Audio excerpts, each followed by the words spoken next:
Kementerian Kesehatan menyetujui pengajuan penerapan pembatasan sosial berskala besar atau PSBB yang diajukan pemerintah Provinsi Banten. Dengan persetujuan ini, maka PSBB berlaku untuk wilayah Jakarta, Bogor, Depok, Tangerang, dan Bekasi atau Jabodetabek.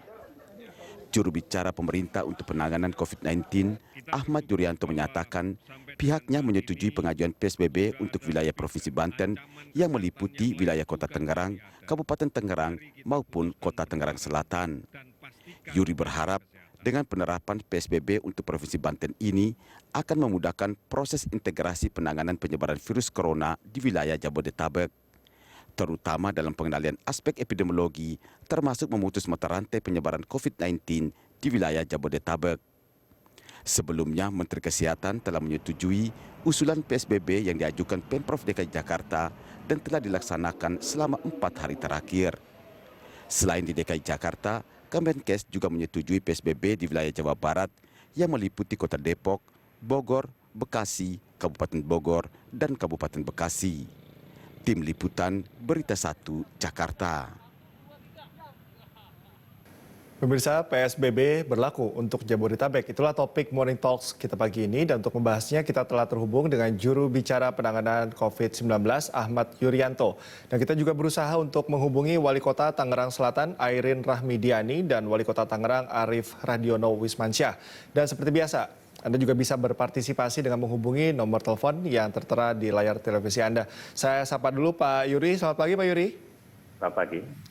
Ya, Pak Yuri, ini kemarin Kemenkes akhirnya menyetujui permohonan PSBB di 2 kota di Provinsi Banten ya, Kota Tangerang dan juga Tangerang Selatan. Ini pertimbangan utamanya apa Pak Yuri akhirnya dikabulkan permohonan ini? Sebenarnya yang disetujui itu bukan 2 ya. Tangerang Kota, Tangerang Kabupaten, dan Kota Tangerang Selatan, 3 yang disetujui. Ini balik lagi pada konsep semula bahwa penyakit COVID-19 ini faktor pembawanya itu kan manusia yang menularkan ke manusia yang lain melalui kontak dekat yang tidak terlindungi. Oleh karena itu maka basis penyelesaiannya adalah pengendalian mobilitas manusia. Kita tahu mobilitas manusia itu dalam rangka kegiatan sosial ekonomi mereka. Oleh karena itu maka konsep pembatasan sosial berskala besar ditujukan adalah untuk mengurangi mobilitas manusia yang membawa faktor resiko penyakit. Ini bentuk lebih luas lagi dari apa yang sudah disampaikan oleh pemerintah di beberapa waktu yang lalu terkait dengan social distancing yang kemudian kita rubah menjadi physical distancing dan menggunakan masker. Ini cara kita berpikir sehingga kita minta dipahami oleh semua pihak bahwa pembatasan sosial ini tujuannya adalah untuk mengurangi resiko paparan penyakit yang dibawa oleh orang lain. Jadi tujuannya ini yang harus kita pegang dulu. Oke, untuk pemberlakuannya nanti Pak, sistemnya akan zonasi, artinya akan terintegrasi dengan DKI begitu atau sebetulnya akan diterapkan sendiri-sendiri di tiap wilayah ini Pak Yuri? Kalau kita lihat bahwa mobilitas orang yang berada di Jakarta dan sekitarnya, ini tidak akan bisa dilepaskan antara wilayah Jabodetabek.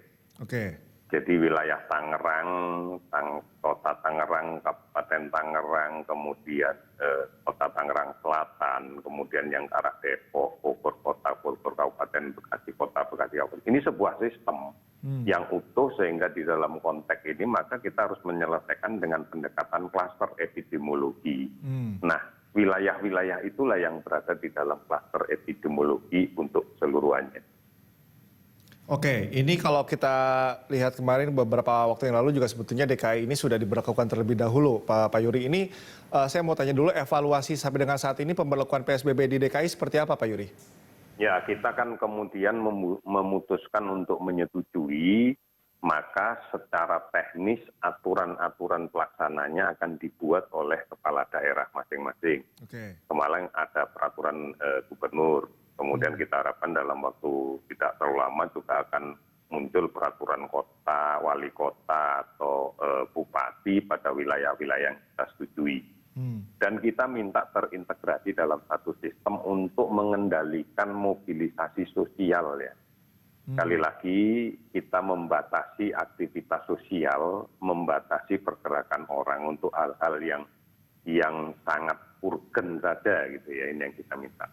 Oke, ini kan artinya harus ada koordinasi begitu, artinya komunikasi yang cukup intens antar kepala daerah ini. Nah, Pak Yuri, sebelum komunikasi tersebut dilakukan, rekomendasi dari pemerintah pusat sendiri sebaiknya per kabupaten kota ini apa yang perlu disiapkan, Pak Yuri?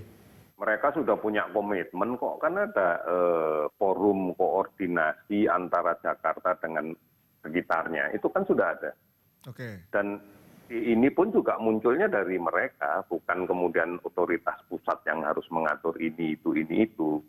Mereka menyadari betul bahwa di dalam konteks untuk mengendalikan epidemiologi ini, mereka tidak bisa bekerja sendiri-sendiri, harus terintegrasi. Oleh karena itu selanjutnya ya kita serahkan kepada daerah untuk melakukan koordinasi, bentuk-bentuknya seperti apa. Karena kan kita bersama-sama berpikir untuk saling melindungi. Jadi ini yang menjadi dasar pemikiran kita.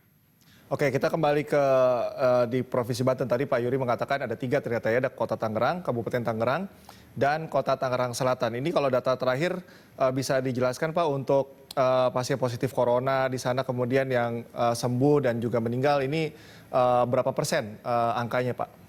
Ya sudah saya rilis tiap hari, saya nggak hafal, nggak mungkin saya nyebutin satu-satu ya. Tapi dasar-dasar itulah yang sudah kita pakai untuk kemudian melakukan intervensi terkait dengan pembatasan sosial berskala besar. Saya tidak hafal dengan datanya. Oke, nah ini karena nanti akan berhubungan dengan treatment khusus dari pemerintah pusat. Memang tadi saya juga memahami bahwa ada forum khusus begitu ya, komunikasi antar kepala daerah. Tapi sebetulnya untuk bantuan khusus, apakah sudah disiapkan Pak dari pemerintah pusat? Andaikan ada terjadi sesuatu hal yang tidak diinginkan begitu? Ada persyaratan dasar yang harus dipenuhi manakala kita akan memutuskan suatu daerah itu bisa mengimplementasikan PSBB. Oke. Yang pertama adalah aspek epidemiologi. Kita berbicara tentang penambahan kasus, penyebarannya juga, kemudian adanya bukti-bukti penularan lokal, transmisi lokal, itu menjadi sesuatu yang mutlak harus dipenuhi. Kemudian juga kita berpikir terhadap sarana kesehatan yang ada, manakala kemudian nanti mereka melaksanakan PSBB, itu mutlak harus dipenuhi. Kemudian di bidang yang tidak terkait dengan kesehatan atau non-kesehatan, tapi menjadi pendukung untuk pengendalian ini, yang pertama adalah tentang jaminan kebutuhan dasar, bahwa tersedia.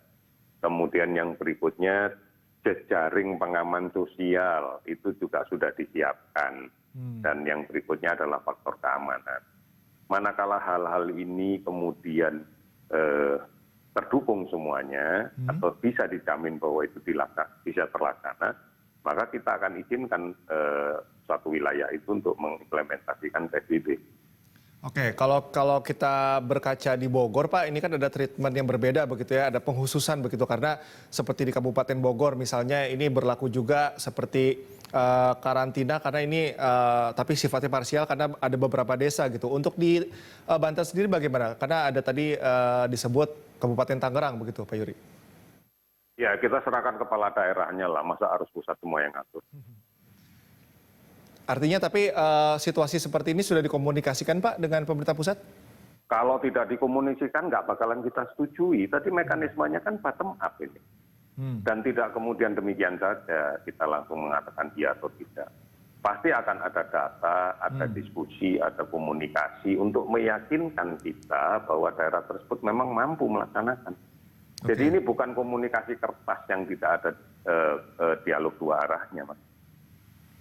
Oke, karena yang ini juga agar menenangkan beberapa masyarakat begitu ya, agar nantinya ini sudah terintegrasi, sudah dikomunikasikan, tinggal dieksekusi saja. Dan ini juga ada pola komunikasi yang teratur antar kepala daerah. Dan Pak Yuri, ini untuk bagaimana sebetulnya sistem yang paling tepat untuk mengintegrasikan begitu, karena tentu pergerakan manusia dari dan menuju Jakarta dari kota-kota penyangga ini cukup tinggi kan, bisa dikatakan seperti itu.